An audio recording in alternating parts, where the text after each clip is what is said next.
Hello दोस्तों, स्वागत है आपका अपने यूट्यूब चैनल मैथ ओमेगा में। आज हम दोस्तों बात करेंगे क्लास 10 के ट्रिग्नोमेट्री रेशियो के बारे में। जैसा कि हमने पिछले वाली वीडियो में हमने आपको दोस्तों बताया था कि अब हम लोग एक सीरीज स्टार्ट करेंगे जिसको हमने दो पार्ट में डिवाइड किया है। पहले पार्ट में हम लोग एनसीईआरटी के किसी भी एक्सरसाइज के सभी क्वेश्चनों को हम लोग सॉल्व करेंगे और दूसरे पार्ट में हम लोग आर.डी. शर्मा और आर.एस. अग्रवाल के एक्सरसाइज के कुछ इंपॉर्टेंट क्वेश्चन को ही हम लोग सॉल्व करेंगे।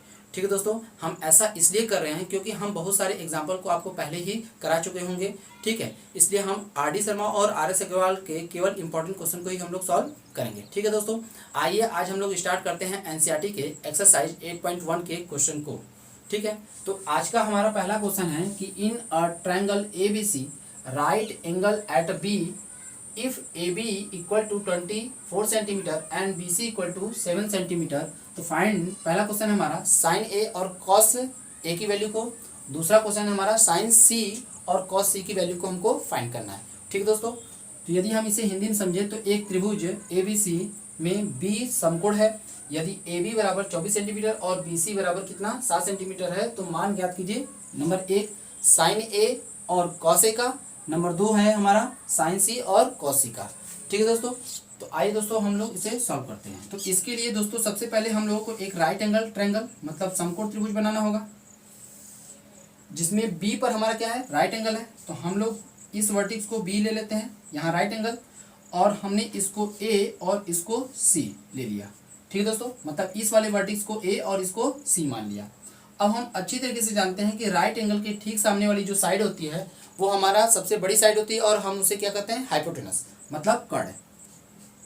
ठीक है दोस्तों, यदि हम इस एंगल को कंसीडर करते हैं तो सामने वाली जो साइड होगी वो क्या हो जाएगा हमारा परपेंडिकुलर, और ये वाली जो रिमेनिंग साइड होगी मतलब ए बी वो क्या होगा दोस्तों हमारा बेस। ठीक है, लेकिन यदि हम इस एंगल को लेते हैं तो इस एंगल के ठीक सामने वाली अब साइड ए बी होगी और यह हमारा क्या कहलाने लगेगा, परपेंडिकुलर, और ये वाली जो रिमेनिंग साइड होगी वो क्या होगा दोस्तों हमारा बेस मतलब आधार। और हमेशा राइट एंगल के ठीक सामने वाली जो साइड होगी वो क्या होगा दोस्तों हमारा हाइपोटेनस मतलब कर्ण। इतनी बातें समझ में आ गई। अब वैल्यू जो दिया गया है हम उसको लेते हैं। तो यहाँ पर ए बी की जो वैल्यू है वो कितना है दोस्तों 24 सेंटीमीटर, और जो बी सी की वैल्यू है वो कितना है दोस्तों 7 सेंटीमीटर। ठीक है, तो हमें AC की वैल्यू फाइंड नहीं है तो हम लोग क्या करेंगे दोस्तों, सबसे पहले AC की वैल्यू को फाइंड करेंगे। ठीक है, फिर उसके बाद हम लोग sine A cos A sine C और कॉस A की वैल्यू को प्राप्त करते हैं। तो इसके लिए दोस्तों सबसे पहले हम लोग ट्रायंगल ABC पर हम लोग पाइथागोरस थ्योरम अप्लाई करेंगे और पाइथागोरस थ्योरम की सहायता से हम लोग AC की वैल्यू को फाइंड करेंगे। आइए दोस्तों ध्यान दीजिएगा।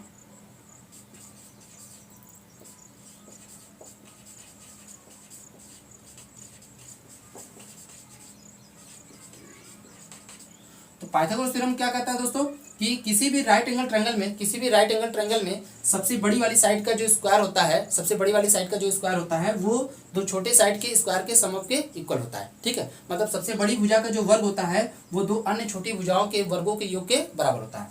तो इसका मतलब ये हुआ कि हम कह सकते हैं कि AC, क्योंकि यह सबसे बड़ी भुजा होगी तो AC के square equal to BC square plus AB square. ठीक है दोस्तों, तो AC की वैल्यू हमें फाइंड करनी है। BC की वैल्यू कितनी दी गई दोस्तों, तो BC की वैल्यू है 7, तो 7 स्क्वायर प्लस AB की वैल्यू कितनी है दोस्तों, तो AB की वैल्यू है 24, तो 24 स्क्वायर, तो AC स्क्वायर इक्वल टू, तो 7 का स्क्वायर कितना होता है दोस्तों 49। अब प्लस आइए दोस्तों ध्यान दीजिएगा कि हम स्क्वायर किस तरीके से प्राप्त करते हैं। जैसे अगर हमको 24 का स्क्वायर प्राप्त करना है तो हम लोग क्या करेंगे, इस 4 मतलब ये जो यूनिट डिजिट है मतलब इकाई अंक है उसका हम स्क्वायर कर लेंगे। तो उसका स्क्वायर करेंगे तो कितना दोस्तों 16, कितना आएगा 16, और फिर हम लोग 2 का स्क्वायर करेंगे तो 2 का स्क्वायर कितना होगा दोस्तों, 2 का स्क्वायर कितना होगा 4, तो हम इसे 2 डिजिट में लिखेंगे। इतनी बातें समझ में आ गई। समझ में बात, मैंने क्या कहा कि 4 का स्क्वायर करेंगे तो कितना 16, और फिर हम 2 का स्क्वायर करेंगे तो कितना 4। इतनी बातें समझ में आ गई। अब हम लोग 4 का मल्टीप्लाई 2 में करेंगे। 4 का मल्टीप्लाई किस में करेंगे दोस्तों 2 में करेंगे। तो 4 का मल्टीप्लाई जैसे ही 2 में करेंगे तो कितना 8, और 8 का फिर डबल कर दीजिए। 8 का क्या करिए डबल कर दीजिए, तो 8 का डबल कितना हो जाएगा दोस्तों 16। अब आप यहाँ से यूनिट डिजिट छोड़कर आप इसके नीचे लिखिए, तो आपने यहाँ लिख दिया। ठीक है दोस्तों, इतनी बातें समझ में आ गई।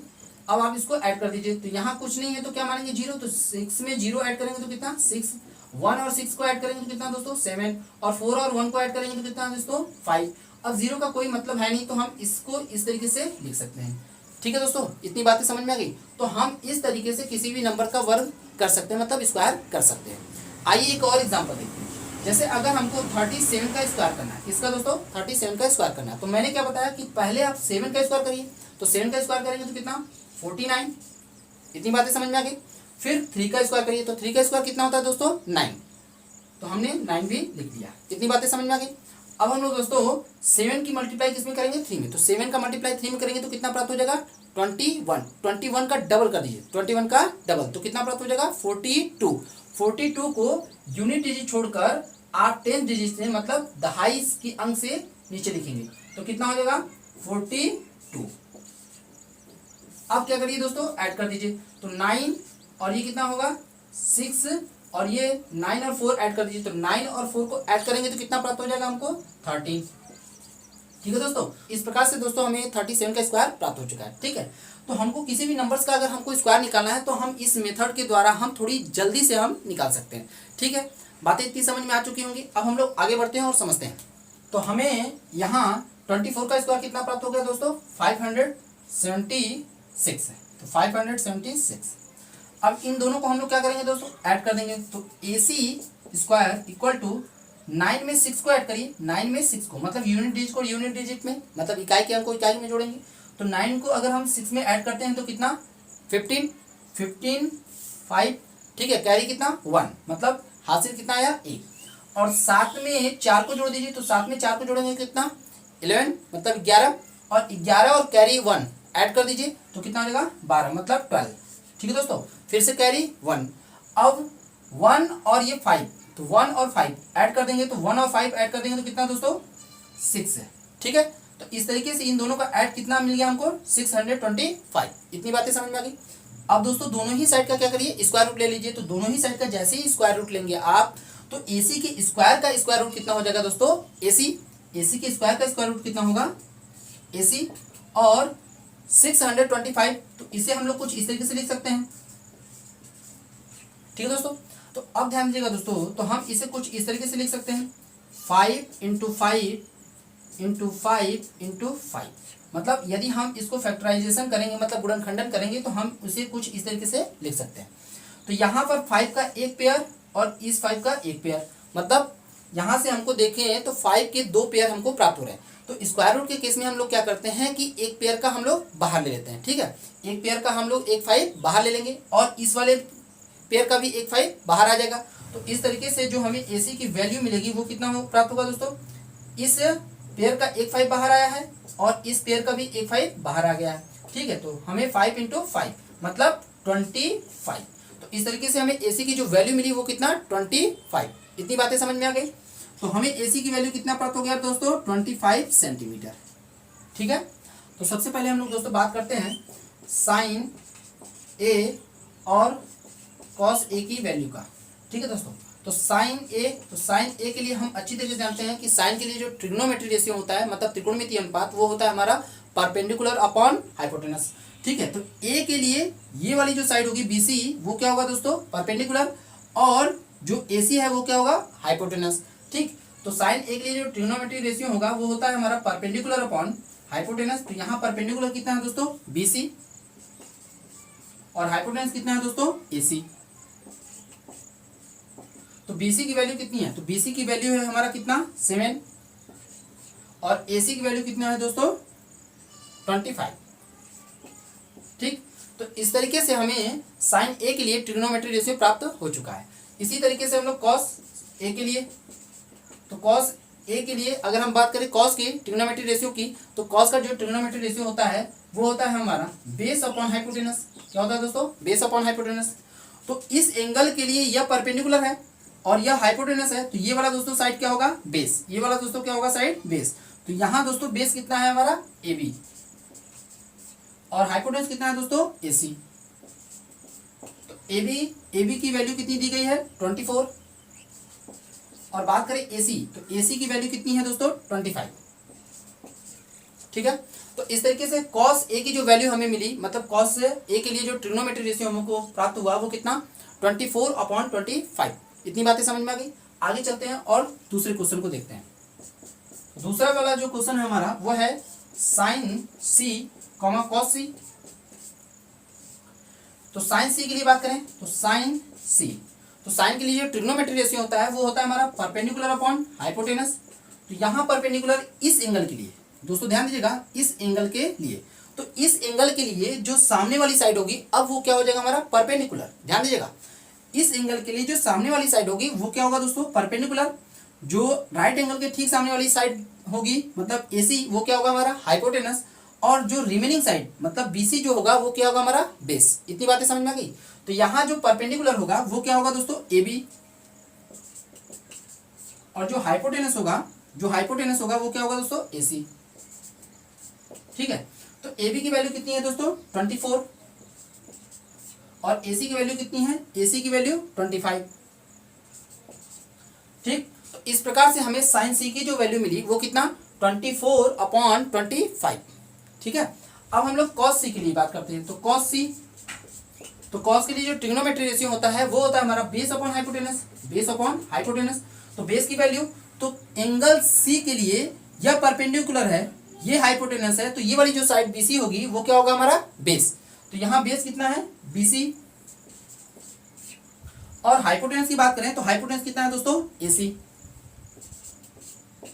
ठीक है, तो BC की वैल्यू कितनी दी गई है, तो BC की जो वैल्यू है वो कितना है दोस्तों 7, और AC की बात करेंगे तो AC कितना है दोस्तों 25।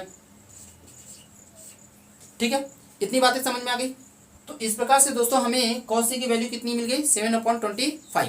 अब हम लोग दोस्तों दूसरे क्वेश्चन की तरफ चलते हैं और समझने का प्रयास करते हैं।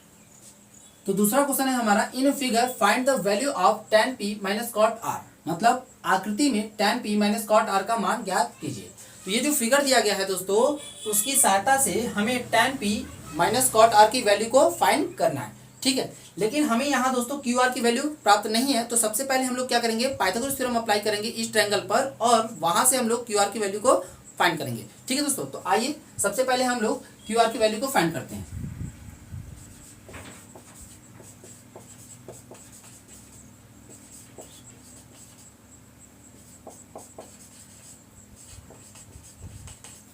तो पाइथागोरस थ्योरम हम अच्छी तरीके से जानते हैं कि किसी भी समकोण त्रिभुज में सबसे बड़ी वाली साइड का जो स्क्वायर होता है वो दो छोटी साइड के स्क्वायर के समग्र के इक्वल होता है। ठीक है, तो मतलब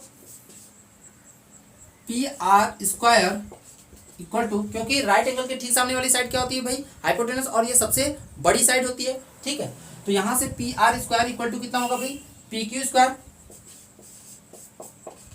प्लस क्यू आर स्क्वायर। ठीक है दोस्तों, तो पी आर की वैल्यू कितनी दी गई है, तो पी आर की वैल्यू है 13, तो 13 स्क्वायर, और पी क्यू, तो पी क्यू की वैल्यू कितनी है दोस्तों 12 स्क्वायर प्लस क्यू आर की वैल्यू हमें फाइंड करनी है। तो 13 का स्क्वायर हमें पता ही होगा दोस्तों। ठीक है, 13 का स्क्वायर कितना होता है 169, और 12 का स्क्वायर कितना होता है दोस्तों 144। ठीक, प्लस क्यू आर स्क्वायर। अब हम लोग दोस्तों 144 को इस साइड ट्रांसफर करेंगे, तो जैसे ही हम लोग इस साइड ट्रांसफर करेंगे तो इसका साइन क्या है प्लस है, तो जैसे ही बराबर के इस साइड आएगा तो क्या हो जाएगा दोस्तों माइनस। तो हमें क्या प्राप्त हो जाएगा 169 minus 144 equal to Q R square. ठीक, तो 169 में से अगर 144 को हम लोग घटाएंगे दोस्तों तो कितना प्राप्त होगा 25। ठीक, क्यू आर स्क्वायर। तो इसे हम लोग दोस्तों कुछ इस तरीके से भी लिख सकते हैं Q R square equal to 25। ठीक है, अब दोस्तों दोनों ही साइड का हम लोग क्या करेंगे स्क्वायर रूट लेंगे, तो क्यू आर की स्क्वायर का स्क्वायर रूट कितना होगा क्यू आर, और 25 को स्क्वायर रूट को हम लोग कुछ इस तरीके से लिख सकते हैं। ठीक है, तो इसे दोस्तों हम लोग कुछ इस तरीके से भी लिख सकते हैं Q R equal to under root 25 को क्या लिख सकते हैं दोस्तों हम लोग 5 इंटू 5। तो यहाँ पर 5 का एक पेयर बन रहा है, तो स्क्वायर रूट के केस में हम लोग पेयर्स का एक बाहर ले लेते हैं। ठीक, तो क्यू आर इक्वल टू कितना प्राप्त हो जाएगा हमें 5। तो इस प्रकार से हमें क्यू आर की वैल्यू कितना मिल गया 5 सेंटीमीटर। ठीक है, इतनी बातें समझ में आ गई। अब हमें tan p और cot r की वैल्यू को फाइंड करना है, तो ध्यान दीजिएगा। तो tan p तो tan के लिए जो ट्रिग्नोमेट्री रेशियो होता है, जो त्रिकोणमितीय अनुपात होता है, वो होता है हमारा परपेंडिकुलर अपॉन बेस। तो एंगल P के लिए जो हमारा परपेंडिकुलर होगा दोस्तों, तो वो ठीक एंगल P के सामने वाली जो साइड होगी QR, वो क्या होगा हमारा परपेंडिकुलर। राइट एंगल के ठीक सामने वाली जो साइड PR है, वो क्या होगा दोस्तों हमारा हाइपोटेनस। और जो रिमेनिंग साइड PQ है, वो क्या होगा दोस्तों हमारा बेस। तो इस प्रकार से जो परपेंडिकुलर होगा वो क्या होगा दोस्तों हमारा QR। और बात करें बेस की, तो बेस क्या होगा दोस्तों हमारा PQ। ठीक है, तो परपेंडिकुलर अपॉन बेस, तो यहां से जो वैल्यू मिली QR की वो कितना 5, और PQ की वैल्यू कितनी है दोस्तों, PQ की वैल्यू कितनी है 12। ठीक, तो tan P की जो वैल्यू मिली हमें वो कितना 5/12, 5/12। अब इसी प्रकार से दोस्तों हम लोग cot R की वैल्यू को फाइंड करते हैं, ध्यान दीजिएगा। तो cot R, तो cot R, cot के लिए जो ट्रिग्नोमेट्री रेशियो होता है, मतलब त्रिकोणमितीय अनुपात, वो होता है हमारा बेस अपॉन परपेंडिकुलर, मतलब ये tan का ही अपोजिट होता है, मतलब उल्टा। ठीक, तो अब बात करें अगर बेस की R के लिए, तो R के लिए एंगल R के लिए यह परपेंडिकुलर होगा, जो PQ होगा वो क्या होगा दोस्तों परपेंडिकुलर। ठीक है, और राइट एंगल के ठीक सामने वाली साइड अभी भी क्या होगा हाइपोटेनस ही रहेगा। ठीक, और ये वाली जो साइड होगी वो क्या होगा जाएगा दोस्तों बेस। एंगल R के लिए QR जो साइड होगी वो क्या हो जाएगा हमारा बेस। ठीक है, तो बेस कितना है दोस्तों यहाँ, तो बेस की बात करेंगे तो वो कितना होगा QR। और परपेंडिकुलर की बात करेंगे, एंगल R के लिए परपेंडिकुलर की बात करेंगे तो क्या होगा दोस्तों PQ। तो QR की वैल्यू कितनी है, तो QR की जो वैल्यू है वो कितना है 5, और PQ की बात करें तो PQ कितना है 12। ठीक है, तो हमें वैल्यू फाइंड करनी है tan P minus cot R की। तो ध्यान दीजिएगा, tan P minus cot R। ठीक, तो tan P की जो वैल्यू है वो कितनी है दोस्तों, तो tan P की वैल्यू है 5/12, और cot R की वैल्यू कितनी है 5/12। तो यहां से 5/12 ये भी है, 5/12 ये भी है, ये हमारा प्लस साइन में है और ये क्या है हमारा माइनस साइन में, तो इसलिए यह इससे क्या होगा कैंसिल आउट। ठीक है, तो हमें प्राप्त हो जाएगा कितना 0। ठीक, इतनी बातें समझ में आ गई दोस्तों। अब हम लोग दोस्तों तीसरे क्वेश्चन को सॉल्व करते हैं, आइए देखते हैं। तो आज का तीसरा क्वेश्चन है कि if sine A equal to 3/4, sine A equal to 3/4, तो find the value of cos A and tan A। ठीक है दोस्तों, मतलब यदि साइन A की वैल्यू कितनी दी गई हो 3/4, तो cos A और tan A का मान ज्ञात कीजिए। हमें साइन A की वैल्यू दी गई है, मतलब उसका ट्रिग्नोमेट्री रेशियो दिया गया है। ठीक है, उसकी सहायता से हमें cos A और tan A का वैल्यू फाइंड करना है। ठीक, आइए ध्यान दीजिएगा। तो इसके लिए सबसे पहले हम लोगों को दोस्तों एक राइट एंगल ट्रायंगल मतलब समकोण त्रिभुज लेना होगा, जिसमें एंगल A को हम लोगों को एक्यूट एंगल, B और C को आप इन दोनों जगहों में से किसी जगह पर भी आप रख सकते हैं। तो हमने यहाँ पर B रख लिया और यहाँ पर क्या है दोस्तों C, मतलब राइट एंगल B पर है। ठीक है, इतनी बातें समझ में आ गई। तो यहाँ दोस्तों हमें साइन A के लिए जो ट्रिग्नोमेट्री रेशियो दिया गया है वो हमारा है साइन A इक्वल टू 3/4, और हम अच्छी तरह से जानते हैं कि साइन A के लिए जो ट्रिग्नोमेट्री रेशियो होता है, त्रिकोणमितीय अनुपात जो होता है, वो होता है हमारा परपेंडिकुलर अपॉन हाइपोटेनस। क्या होता है दोस्तों परपेंडिकुलर अपॉन हाइपोटेनस। तो राइट एंगल के ठीक सामने वाली जो साइड होती है वो हमारा क्या होता है हाइपोटेनस, और एंगल के ठीक सामने वाली साइड, मतलब इस एंगल के ठीक सामने वाली जो साइड होगी वो क्या होगा दोस्तों हमारा परपेंडिकुलर, क्योंकि हम जानते हैं कि जो भी हम एंगल लेते हैं ठीक उसके सामने वाली जो साइड होगी वो क्या होता है हमारा परपेंडिकुलर। ठीक, तो यह दोस्तों हमारा क्या हो जाएगा परपेंडिकुलर, और जो रिमेनिंग साइड होगा वो क्या होगा दोस्तों हमारा बेस। ठीक, तो यहाँ पर जो परपेंडिकुलर की वैल्यू है वो कितना है 3। ठीक है दोस्तों, कितना है 3। एक बात ध्यान दीजिएगा दोस्तों कि यह जो है परपेंडिकुलर की एग्जैक्ट वैल्यू हो भी सकती है और नहीं भी हो सकती, क्योंकि यह एक क्या होता है रेशियो होता है। ठीक, तो यह एक रेशियो वैल्यू होती है, समझ में आई बातें। तो हमें यहाँ से परपेंडिकुलर की वैल्यू कितनी मिल गई 3, और बात करें हाइपोटेनस की, तो हाइपोटेनस कितना है हमारा 4। ठीक है, इतनी बातें समझ में आ गई। तो हम पाइथागोरस थ्योरम का यूज करके हम लोग AB की वैल्यू को फाइंड करते हैं, आइए ध्यान दीजिएगा।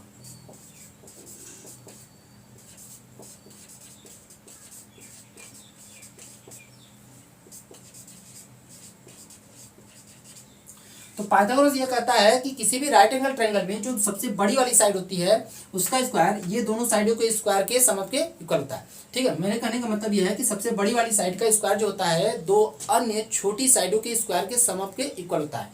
ठीक है, तो इसका मतलब ये हुआ कि AC स्क्वायर, क्योंकि राइट एंगल के ठीक सामने वाली जो साइड होती है हाइपोटेनस वो सबसे बड़ी साइड होती है, तो AC स्क्वायर इक्वल टू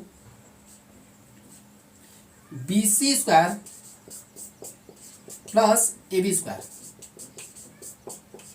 ठीक है दोस्तों, इतनी बातें समझ में आ गई।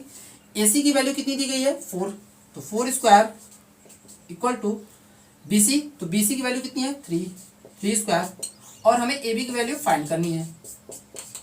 तो 4 का स्क्वायर कितना होता है दोस्तों 16, और 3 का स्क्वायर कितना 9 प्लस AB स्क्वायर। समझ में आई बातें। तो 9 को हम जैसे इस तरफ ट्रांसफर करेंगे, बराबर के इस साइड लेकर आएंगे, तो यह प्लस है, और जैसे ही इधर आएगा तो क्या हो जाएगा दोस्तों माइनस। ठीक, तो हमें प्राप्त हो जाएगा 16 minus 9 equal to AB square. ठीक है, तो यदि हम इसे और सॉल्व करेंगे तो हमें प्राप्त होगा AB स्क्वायर इक्वल टू, अब 16 में से 9 को घटाएंगे, तो 16 में से जैसे ही 9 को घटाएंगे तो हम लोग को कितना प्राप्त होगा दोस्तों 7। ठीक है, तो यहाँ हमें प्राप्त हो गया 7। तो दोनों ही साइड का हम लोग क्या करेंगे स्क्वायर रूट। एक बात ध्यान दीजिएगा दोस्तों कि यहाँ पर हमने AB स्क्वायर को हम इस साइड ले लिए और इसको हमने उस साइड लिख दिया, तो इससे इसकी वैल्यू में कोई भी परिवर्तन नहीं होता है। ठीक है, तो अब हम लोग दोस्तों दोनों ही साइड का स्क्वायर रूट लेंगे, तो जैसे ही दोनों ही साइड का स्क्वायर रूट लेंगे तो AB के स्क्वायर का स्क्वायर रूट कितना प्राप्त होगा दोस्तों AB, और 7 का रूट कितना प्राप्त हो जाएगा दोस्तों √7। ठीक है, इतनी बातें समझ में आ गई, क्लियर। तो यहाँ से AB की जो वैल्यू निकली वो कितना √7। अब हम लोग दोस्तों इसकी सहायता से cos A और tan A की वैल्यू को फाइंड करेंगे। ठीक है, ध्यान दीजिएगा। तो बात करते हैं cos A के लिए, तो cos A, तो cos के लिए ट्रिग्नोमेट्री रेशियो होता है, मतलब त्रिकोणमितीय अनुपात, वो क्या होता है हमारे दोस्तों बेस अपॉन हाइपोटेनस। ठीक है, तो यहाँ बेस कितना है, एंगल A के लिए जो बेस होगा वो क्या होगा AB, और हाइपोटेनस कितना है दोस्तों AC। तो AB की वैल्यू कितनी दी गई है √7, और AC की वैल्यू कितनी है दोस्तों 4। ठीक, तो इस प्रकार से cos A के लिए जो ट्रिग्नोमेट्री रेशियो हमें प्राप्त हुआ वो कितना √7/4। ठीक, अब हम दोस्तों tan की बात करते हैं, तो tan A, तो tan के लिए जो ट्रिग्नोमेट्री रेशियो होता है वो होता है हमारा परपेंडिकुलर अपॉन बेस। ठीक है दोस्तों, तो जो परपेंडिकुलर है वो कितना है हमारा BC, और बात करें बेस, तो बेस कितना है दोस्तों AB। तो बेस कितना है दोस्तों, यहाँ पर हमारा बेस जो BC है वो कितना है 3, और जो AB है वो कितना है √7। ठीक, तो इस प्रकार से दोस्तों हम लोग cos A और tan A की वैल्यू को फाइंड कर लिया। अब हम लोग दोस्तों मिलते हैं नेक्स्ट वीडियो में, जिसमें हम लोग आगे के प्रश्नों को हम लोग सॉल्व करेंगे। आपको यह वीडियो कैसा लगा कमेंट करें, शेयर करें, लाइक करें और चैनल को सब्सक्राइब करें।